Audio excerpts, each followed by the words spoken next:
मित्रांनो, स्थानिक नैसर्गिक आपत्ती त्याचबरोबर हंगामातील प्रतिकूल परिस्थिती या दोन घटकांअंतर्गत शेतकऱ्यांच्या खात्यावर पीक विम्याच्या रकमा वितरित होण्याला सुरुवात झालेली आणि काही जिल्ह्यातील शेतकऱ्यांच्या खात्यावर ही रकमा वितरित देखील झालेल्या.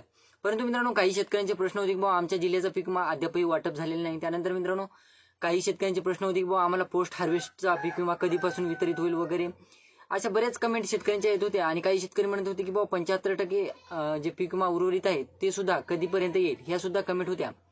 तर मित्रांनो, स्टार्टिंगला झालं होतं काय, तर 22 जिल्ह्यांसाठी 2555 कोटी रुपयांचा निधी मंजूर करण्यात आलेला शासनातर्फे. त्यानंतर मित्रांनो, हा निधी शेतकऱ्यांसाठी पुरेल किंवा पुरेसा आहे असं वाटलं नाही त्यांना. त्यानंतर त्यांनी या 22 जिल्ह्यासाठी जवळपास 2555 कोटी रुपयांच्या निधीमध्ये वाढ करून जवळपास 3178 कोटी रुपयांची मंजुरी दिली. त्यानंतर 22 जिल्ह्यातील शेतकऱ्यांना हा पीक विमा वाटप होण्याला सुरुवात झाली. बऱ्याच जिल्ह्यामध्ये हा पीक विमा तुटपुंजी रकमा का होईना, परंतु कृषी विभागाच्या म्हणण्यानुसार ह्या रकमा शेतकऱ्यांच्या खात्यावर वितरित देखील होणं सुरू झालेलं आहे. तर मित्रांनो, आपण आजच्या व्हिडिओमध्ये जे बाकी जे 22 जिल्ह्या व्यतिरिक्त जे इतरत्र जिल्ह्यातून जे शेतकरी होते त्यांचे प्रश्न होते की आमच्या जिल्ह्यातील शेतकऱ्यांना कधीपासून पीक विमा वाटप होईल. त्याचबरोबर मित्रांनो, काही शेतकऱ्यांचे प्रश्न होते की पोस्ट हार्वेस्टचा पीक विमा कधीपर्यंत वितरित होईल. तर मित्रांनो, आपण त्याच विषयी आजच्या व्हिडिओमध्ये डिस्कशन करणार आहोत. आणि 22 जिल्ह्या व्यतिरिक्त आता कोणते जिल्हे ऍड झालेले आहेत पीक विम्यामध्ये ते सुद्धा आपण या व्हिडिओच्या माध्यमातून माहिती घेण्याचा प्रयत्न करणार आहोत. तत्पूर्वी जर चॅनलवर नवीन असाल तर चॅनलला सबस्क्राईब करा आणि समोरील जे बेल आयकॉन बटन आहे ते दाबायला विसरू नका. तर नमस्कार मित्रांनो, मी राज सुरेतर, स्वागत आहे कृषी मंडळ युट्यूब चॅनलमध्ये. मित्रांनो, सर्वात अगोदर सांगतो की बाबा 22 जिल्ह्या व्यतिरिक्त आताही थोड्याफार जिल्ह्यांची यामध्ये भर पडलेली आहे आणि निधीमध्ये सुद्धा भर पडलेली आहे. स्थानिक नैसर्गिक आपत्ती अंतर्गत काही शेतकऱ्यांना रकमा मंजूर झाल्या, काही जिल्ह्यातील शेतकऱ्यांना हंगामातील प्रतिकूल परिस्थिती अंतर्गत 3 जिल्ह्यातील शेतकऱ्यांना 25% अग्रिमच्या अधिसूचना काढून ह्या वाटपाला देखील सुरुवात झालेली होती. त्यानंतर मित्रांनो, जे शेतकरी उर्वरित होते जिल्ह्यातील त्या शेतकऱ्यांना सुद्धा आता आनंदाची बातमी आहे, त्यांना सुद्धा आता या रकमा वितरित होणार आहेत. तर मित्रांनो, राज्यात जवळपास 29 जिल्ह्यात आता शेतकऱ्यांच्या खात्यात स्थानिक नैसर्गिक आपत्ती आणि हंगामातील प्रतिकूल परिस्थिती या दोन घटकांअंतर्गत जवळपास 22 एप्रिलपर्यंत म्हणजे जे 22 जिल्हे होते तर त्या 22 जिल्ह्यामध्ये आता या बाकीच्या जिल्ह्यांची आज भर पडलेली आहे. तर त्या अगोदर जे 22 जिल्हे होते त्या 22 जिल्ह्यामध्ये जवळपास 22 एप्रिलपर्यंत कृषी विभागाच्या म्हणण्यानुसार जवळपास 3178 कोटी रुपये शेतकऱ्यांच्या खात्यावर जमा झालेले आहेत. त्यापैकी जवळपास 1620 कोटी रुपये हे कंप्लीट झालेले आहेत वितरण, आणि जवळपास जे उर्वरित रक्कम आहे 1558 कोटी रुपयांची ती प्रोसेसिंगमध्ये आहे. काही जिल्ह्यातील शेतकऱ्यांना वाटप सुद्धा सुरू आहे, प्रोसेसिंगमध्ये आहे ही रक्कम. टोटल निधी झाला 3178 कोटी रुपयांचा. मग इतर शेतकऱ्यांना प्रश्न पडले बाबा, नाशिक जिल्ह्यातील शेतकऱ्यांना, नागपूर जिल्ह्यातील शेतकऱ्यांना, त्यानंतर जालना जिल्ह्यातील बऱ्याच चर्चा आहेत किंवा जालना जिल्ह्यात वाटपाला सुरुवात झालेली आहे. परंतु जालना जिल्ह्यात अद्यापही मित्रांनो रियालिटी फॅक्ट चेक करायला गेलं तर जालना जिल्ह्यात अद्यापही या रकमा वितरित झालेल्या नाहीत. नांदेडला कालपासून सुरू झालेले आहेत, आपण कालच्या एका व्हिडिओमध्ये माहिती घेतलेली आहे.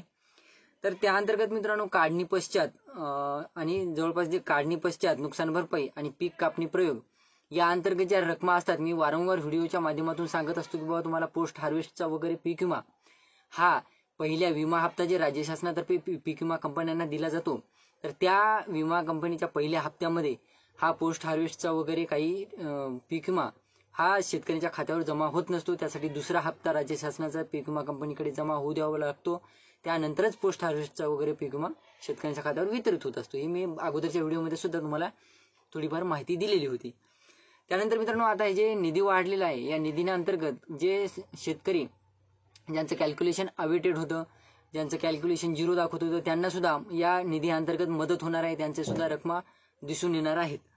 तर मित्रांनो, जवळपास बघायचं झालं तर जे हंगामातील प्रतिकूल परिस्थिती आणि स्थानिक नैसर्गिक आपत्ती अंतर्गत यासाठी जे विमा हप्ता आहे त्यामध्ये वाढ करण्यात आलेली आहे आणि जवळपास 29 जिल्ह्यात 2 घटकांअंतर्गत आता ही भरपाई मंजूर करून शेतकऱ्यांच्या खात्यावर वितरित देखील होणार आहे. त्यापैकी मित्रांनो, थोडीफार माहिती घ्यायची झाली तर कोकण विभागातील जे जिल्हे आहेत त्या जिल्ह्यात पीक विमा वाटप सध्या तरी निश्चित करण्यात आलेलं नाही. जे कोकण भागात जे जिल्हे येतात तर त्या जिल्ह्यातील शेतकऱ्यांना अद्यापही पीक विम्यापासून वंचित राहावं लागणार आहे. आता कोकण विभागात तुमचा जर जिल्हा येत असेल तर तुम्हाला त्यापासून थोडेफार दिवस वंचित राहावं लागणार आहे, हे क्लिअर करून घ्या. त्यानंतर मित्रांनो, आता जिल्हे कोणकोणते ऍड झालेले आहेत आणि कोणकोणत्या जिल्ह्यात पीक विमा वाटप झाला आहे असं कृषी विभागाचं म्हणणं आहे, ते डिटेलमध्ये माहिती घेऊया. तर पुणे विभागामध्ये जवळपास पुणे, सोलापूर, त्यानंतर अहमदनगर म्हणजे अहिल्यानगर. तर मित्रांनो, हे 3 जिल्हे पुणे विभागामध्ये आहेत. तर सध्या तरी पुणे विभागात पीक विमा वाटप झालेलं नाही. त्यानंतर सोलापूर जिल्ह्यात या हप्त्यात पीक विमा वाटप होणार आहे असे सांगण्यात येत होतं, परंतु रियालिटी चेक करायला गेलं तर अद्यापही या पीक विम्याच्या रकमा सोलापूर जिल्ह्यातील शेतकऱ्यांना पूर्णपणे वितरित झालेल्या नाहीत. काही शेतकऱ्यांना वितरित झालेले आहेत, परंतु पूर्ण टोटल सोलापूर जिल्हा हा वितरित झालेला नाही. अहिल्यानगरमध्ये सुद्धा सेम कंडिशन आहे. अहिल्यानगरच्या सुद्धा बऱ्याच कमेंट आहेत की बाबा आमच्या जिल्ह्यासाठी ज्या पीक विम्याच्या रकमा आहेत त्या कधीपर्यंत वितरित होतील. त्यानंतर पुढचा विभाग बघायचा झाला मित्रांनो कोल्हापूर विभाग. कोल्हापूर विभागात सातारा, सांगली, कोल्हापूर.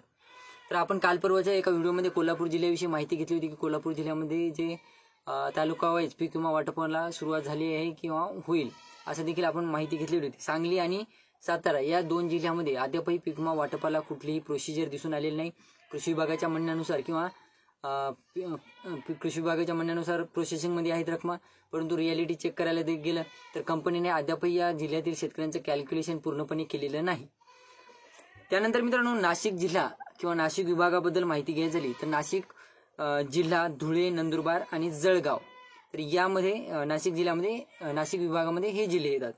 तर त्यापैकी नाशिक जिल्ह्यात अद्यापही कुठेही पीक विमा वाटपाची थोडीफार देखील चर्चा नाही. नाशिक जिल्ह्यातील शेतकऱ्यांना अद्यापही पीक विमा वाटप देखील झालेला नाही आणि सध्या तरी पीक विमा वाटप होईल असे चान्सेस देखील दिसून येत नाहीत. धुळे, नंदुरबार आणि जळगाव, तर यापैकी आता जळगाव मला वाटतं अगोदरच होता, यामध्ये धुळे सुद्धा अगोदरच होता, नंदुरबारची भर पडलेली आहे असं मला वाटतं याच्यामध्ये 22 जिल्ह्याव्यतिरिक्त.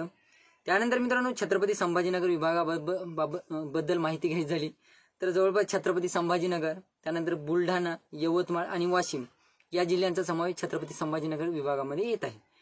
तर त्यामध्ये मित्रांनो बघायचं झालं तर छत्रपती संभाजीनगरच्या काही भागात पीक विमा वाटपाला सुरुवात झाली होती, परंतु मध्यंतरी पीक विमा वाटप थांबवण्यात आलेलं आहे, की कारण की कॅल्क्युलेशन कंपनीचं म्हणणं आहे की कॅल्क्युलेशन अद्यापही पूर्णपणे शेतकऱ्यांचं पूर्ण झालेलं नाही. त्या कारणास्तव ज्या शेतकऱ्यांचं कॅल्क्युलेशन पूर्ण झालेलं होतं त्या तुरळक शेतकऱ्यांना आम्ही रकमा वितरित केलेल्या आहे असं कंपनीचं आणि कृषी विभागाचं म्हणणं आहे. त्यानंतर मित्रांनो बीड जिल्ह्यातील पीक विमा वाटपाला देखील सुरुवात होणार होती आणि थोडीफार तुरळक शेतकऱ्यांच्या खात्यावर या रकमा वितरित देखील झालेल्या. तिथे सुद्धा सेम कंडिशन, पीक विमा वाटप केला आणि शेतकऱ्यांना आज दाखवली आणि पीक विमा परत एकदा थांबवला गेला.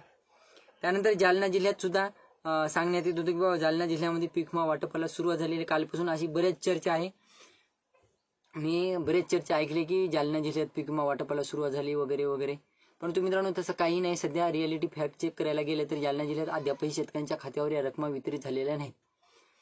त्यानंतर मित्रांनो बघायचं झालं तर अमरावती विभागाबद्दल माहिती घ्यायची झाली तर अमरावती विभागातील जवळपास अकोला, अमरावती, त्यानंतर बुलढाणा, यवतमाळ, वाशिम या जिल्ह्यांचा समावेश आहे.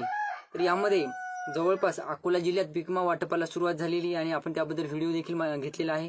त्यानंतर अमरावतीबद्दल सांगण्यात येतो की बाबा अकोला आणि अमरावती सोबतच वाटप होणार आहे, परंतु अमरावती जिल्ह्यातून सध्या तरी वाटप पूर्णपणे किंवा वाटप झालेलं किंवा वाटप सुरू झालेलं हे अद्याप कुठेही आपल्याकडे अपडेट आलेली नाही.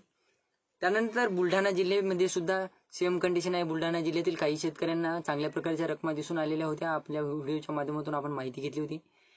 त्यानंतर मित्रांनो यवतमाळ जिल्हा तर स्टार्टिंग यवतमाळ जिल्ह्यापासूनच झालेली, अद्यापही यवतमाळ जिल्ह्यातील शेतकरी वंचित आहेत पीक विम्यापासून. त्यानंतर वाशिम जिल्ह्यात सुद्धा सेम कंडिशन, वाशिम जिल्ह्यात पीक विमा वाटपाला सुरुवात झाली आणि मध्यंतरी ते पीक विमा वाटप थांबवण्यात आलेलं. नागपूर विभागाबद्दल माहिती घ्यायची झाली तर नागपूर, वर्धा, भंडारा, गोंदिया, चंद्रपूर आणि गडचिरोली. तर मला वाटतंय नागपूर विभागाबद्दल माहिती घ्यायची झाली, गोंदिया आणि गडचिरोली या 2 जिल्ह्यांचा यामध्ये समावेश झालेला आहे. अगोदर हे स्टार्टिंगला 22 जिल्ह्याच्या यादीमध्ये गोंदिया आणि गडचिरोली जिल्हा हा नव्हता. त्यानंतर चंद्रपूर जिल्ह्यातून सुद्धा बऱ्याच कमेंट्स होत्या की बा आमच्या पीक विमा वाटप कधी होईल. चंद्रपूर जिल्ह्यात सुद्धा अद्यापही पीक विमा वाटपाच्या कुठल्याही हालचाली समोर आलेल्या नाहीत. व्हिडिओ फारच मोठा होत चाललेला आहे मित्रांनो, मला माहिती आहे व्हिडिओ इथपर्यंत कोणीच बघणार नाही.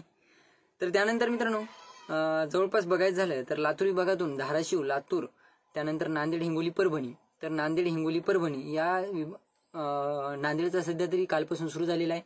हिंगोली, परभणीचा कंप्लीट झालेला आहे असं कृषी विभागाचं म्हणणं आहे, परंतु परभणी आणि हिंगोली जिल्ह्यातून सुद्धा अद्यापही बरेच शेतकरी यापासून वंचित ठरलेले आहेत, वंचित राहिलेले आहेत.